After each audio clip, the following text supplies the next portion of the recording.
अस्सलाम वालेकुम दोस्तों, कानून और अदालत टीवी में खुश आमदीद। मैं हूं मोइन अहमद एडवोकेट। दोस्तों, आज की वीडियो शुरू करने से पहले अगेन मैं अपना छोटा सा तारुफ देता चलूं उन दोस्तों के लिए जो व्हाट्सएप पर मुझसे क्वेश्चन पूछते हैं मेरे एक्सपीरियंस के हवाले से, और जो कमेंट्स में मुझसे ये क्वेश्चन पूछते हैं, तो ये उनके लिए छोटा सा इंट्रोडक्शन है कि मैं लाहौर में प्रैक्टिस करता हूँ। 12 साल का मेरा एक्सपीरियंस है और ज़्यादा दीवानी का, फैमिली का, सर्विसेज मैटर्स का और टैक्स से रिलेटेड का, NIRC का, इस तरह के जो सिविल मैटर्स हैं, प्रॉपर्टी से रिलेटेड का, जितना भी जो सिविल डिस्प्यूट्स हैं, राइट्स से रिलेटेड जो डिस्प्यूट्स हैं, प्लस एपलेट जुरिसडिक्शन के जो हाई कोर्ट में केसेस हैं सिविल साइड के, मैं उनका एक्सपीरियंस रखता हूँ 12 साल का।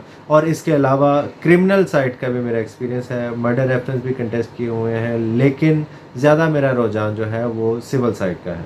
तो ये मेरा छोटा सा तारुफ था मेरे उन दोस्तों के लिए जो मेरे बारे में जानना चाहते थे। तो दोस्तों, आज का एक मुकदमा, एक कहानी काफ़ी इंटरेस्टिंग है और उस मुहावरा से रिलेटेड है जो कि आपने सुना होगा कि अगर मियाँ बीवी राज़ी तो क्या करेगा काजी। यानी अगर मियाँ बीवी आपस में सुलह सफाई से रहना चाहते हैं तो दुनिया की कोई ताकत उनको अलहदा नहीं कर सकती, और अगर वो साथ रहना नहीं चाहते हैं तो दुनिया की कोई ताकत उनको इकट्ठा नहीं कर सकती। आज का एक मुकदमा, एक कहानी भी इसी चीज़ से रिलेटेड है, इसी फैक्ट से रिलेटेड है। और आज की दुनिया में ऐसे काम भी होते हैं जिसकी जो जजमेंट है, इसकी साइटेशन है 2007 CLC पेज 1047।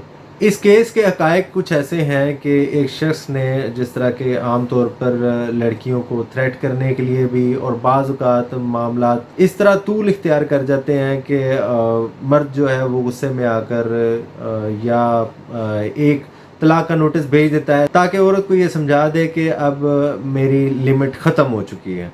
तो उसने, एक शख्स ने जो कि मियाँ बीवी आपस में लड़ाई झगड़े में रहते थे, उसने एक नोटिस जो था वो यूनियन कौंसिल में भिजवा दिया। और ये लाहौर का ही वाक़या है और ये लाहौर की हाई कोर्ट है जहाँ का ये जजमेंट है। तो उस शख्स ने जब यूनियन कौंसिल में वो नोटिस भिजवाया तो ज़ाहिर है औरत को भी नोटिस जाता है और यूनियन कौंसिल में भी नोटिस भेजते हैं। और जैसा कि मैं पहले भी बता चुका हूँ कि यूनियन कौंसिल के साथ साथ औरत को भी डिवोर्स का नोटिस भेजना लाजमी होता है। और यूनियन कौंसिल अलहदा से भी दोनों पार्टीज़ को नोटिस करती है कि आप एक, मतलब अगर औरत ने, अगर उसको तलाक का हक तफवीज़ किया गया है तो उसकी तरफ से अगर नोटिस आएगा तो मर्द को भी नोटिस जाएगा यूनियन कौंसिल की तरफ से, और अगर मर्द ने नोटिस भेजा है तो औरत को भी नोटिस जाएगा यूनियन कौंसिल की तरफ से कि आप दोनों आए और आर्बिट्रेशन प्रोसीडिंग शुरू करते हैं। अगर आपका मैटर रिकनसाइल हो सकता है तो हम कोशिश करते हैं। तो जैसे ही वो नोटिस मिला, यूनियन कौंसिल ने दोनों पार्टीज़ को नोटिस कर दिया। दोनों पार्टीज़ वहाँ पर पहुँची, बातचीत चली और मामला सेटल ना हो सके। उसके बाद यूनियन कौंसिल ने एक अगली डेट फिर दे दी, क्योंकि 90 दिन के अंदर अंदर इन्होंने अपनी प्रोसीडिंग्स कंप्लीट करनी होती हैं। और 2 से 4 हियरिंग जो है, 5 हियरिंग भी हो सकती हैं, ये डिपेंड करता है यूनियन कौंसिल के अपने वर्कलोड पे। तो उसने दूसरी डेट के लिए कहा कि आप अगली डेट पर आएँ तो दोबारा इस बारे में बात करते हैं। तो जब दूसरी डेट पर वो गए तो उनकी इस दौरान सुलह हो चुकी थी। तो उस शख्स ने यूनियन कौंसिल में दरख्वास्त दी कि भाई हमारी सुलह हो चुकी है, लिहाजा वो जो डिवोर्स नोटिस था वो मैं विड्रा करता हूँ और उस पर फर्दर कोई एक्शन ना लिया जाए और इस आर्बिट्रेशन प्रोसीडिंग्स को यहीं पर ख़त्म कर दिया जाए, इन फाइंडिंग्स के साथ कि हमारी सुलह हो गई है और वो जो नोटिस है वो मैंने विड्रा कर लिया। अब वो नोटिस विड्रा करने के बाद जनाब वो चले गए अपने घर, खुशी खुशी बसने लगे। उसके कुछ अरसे बाद, खैर पता नहीं उनके जो लड़की के माँ बाप थे उनको किस वजह से नाराज़गी थी अपनी बेटी से, या क्या वजह बनी होगी, समहाउ कोई 1.5-2 साल बाद उन्होंने यूनियन कौंसिल में दरख्वास्त दी कि वो जो आर्बिट्रेशन प्रोसीडिंग्स आपने शुरू की थी, वो जिस डिवोर्स नोटिस की बेस पे शुरू की थी, उस डिवोर्स नोटिस को एक्सपायर हुए 2 साल हो गए हैं, लिहाजा उस बेस पर आप ये डिवोर्स सर्टिफिकेट जारी करें कि हमारी बेटी को तलाक हो चुकी है। ये लड़की के जो पेरेंट्स हैं वो यूनियन कौंसिल में जाकर दरख्वास्त दे रहे हैं कि हमारी बेटी को तलाक हो चुकी है, लिहाजा डिवोर्स का सर्टिफिकेट जारी किया जाए। इस पर उन्होंने डिवोर्स सर्टिफिकेट जारी कर दिया। यूनियन कौंसिल ने बावजूद इसके कि एप्लीकेशन गई हुई थी, खामन की तरफ से और जिस पर मेंशन था कि मैंने डिवोर्स का नोटिस वापस ले लिया है, इस एप्लीकेशन की मौजूदगी में भी उन्होंने डिवोर्स का सर्टिफिकेट जारी कर दिया। अब उनके पास भी कोई ऑप्शन नहीं था, तो अल्टीमेटली उन्होंने हाई कोर्ट को रुजू किया। वहाँ पर उन्होंने कहा कि मैंने जिस वक्त डिवोर्स नोटिस दिया था तो कानून मुझे कहता है कि मैं 90 दिन के अंदर अंदर वो नोटिस विड्रा कर सकता हूँ, जो कि मैंने 90 दिन के अंदर अंदर विड्रा कर लिया, बल्कि मैंने 1 माह के अंदर विड्रा कर लिया था।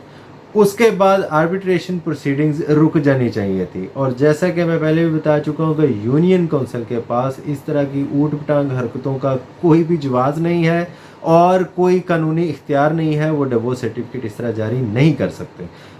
और ख़ास कर ऐसी सूरत हाल में जब कि उनके पास विड्रॉल ऑफ डिवोर्स नोटिस की एप्लीकेशन आ चुकी हुई है, तो उसने हाई कोर्ट में पहली प्ली ही ये ली कि भाई मैंने विड्रॉ कर लिया हुआ है, हम इकट्ठे रह रहे हैं, तो ये माँ बाप के कहने पर ये डिवोर्स नोटिस क्यों जारी हो रहा है। तो हाई कोर्ट ने जिस वक्त रिकॉर्ड मंगवाया और रिकॉर्ड में वो सारी चीज़ें मौजूद थी, तो हाई कोर्ट ने कहा भाई अगर आप वालदैन को कहा, लड़की के वालदैन को, कि अगर आपकी बेटी नहीं रहना चाहती, इस शख्स के साथ नहीं रहना चाहती, तो इस तलाक की बेस पर, इस नोटिस की बेस पर आप अपनी बेटी को डिवोर्स सर्टिफिकेट नहीं दिलवा सकते, क्योंकि इस शख्स ने डिवोर्स नोटिस 90 दिन से पहले पहले वापस ले लिया था और कानून की नज़र में ये डिवोर्स ख़त्म हो गई है, ये डिवोर्स नहीं हुई है, इनकी शादी इंटैक्ट है। हाँ, अलबत्ता मतलब अदरवाइज़ मैं बता रहा हूँ कि अगर ऐसी सूरत हाल क्रिएट हो जाए कि माँ बाप चाहते हैं कि अपनी बेटी को उस शख्स से अलग करें, तो आप खुला का दावा दायर करें अगर आप मुस्लिम हैं। अगर आप नॉन मुस्लिम हैं तो अपना जो पर्सनल लॉ है उसके मुताबिक आप सेपरेशन करें। और ऐसे डिवोर्स नोटिस की बेस पर जो कि वापस ले लिया गया है, बैक डेट में या मौजूदा डेट में डिवोर्स सर्टिफिकेट ना जारी करवाएं, क्योंकि कोर्ट कानून को मानती है और कानून ऐसी डिवोर्स को नहीं मानता। तो आज का एक मुकदमा, एक कहानी इस हवाले से था कि अगर यूनियन काउंसिल डिवोर्स नोटिस वापस ले जाने के बावजूद, अगर डिवोर्स नोटिस वापस ले लेता है खामन, उसके बावजूद डिवोर्स का सर्टिफिकेट जारी कर देती है, तो उस सर्टिफिकेट की कोई वैल्यू नहीं है। अगर आप उसको कैंसिल करवाना चाहते हैं तो उसको हाई कोर्ट में चैलेंज करें, वो 100% सेटिसाइड होगा। तो उम्मीद है आज की वीडियो आपको पसंद आई होगी। अगर पसंद आई तो काइंडली लाइक करें, कमेंट करें, कोई क्वेश्चन है शेयर ज़रूर करें और चैनल को सब्सक्राइब करें। Thank you very much.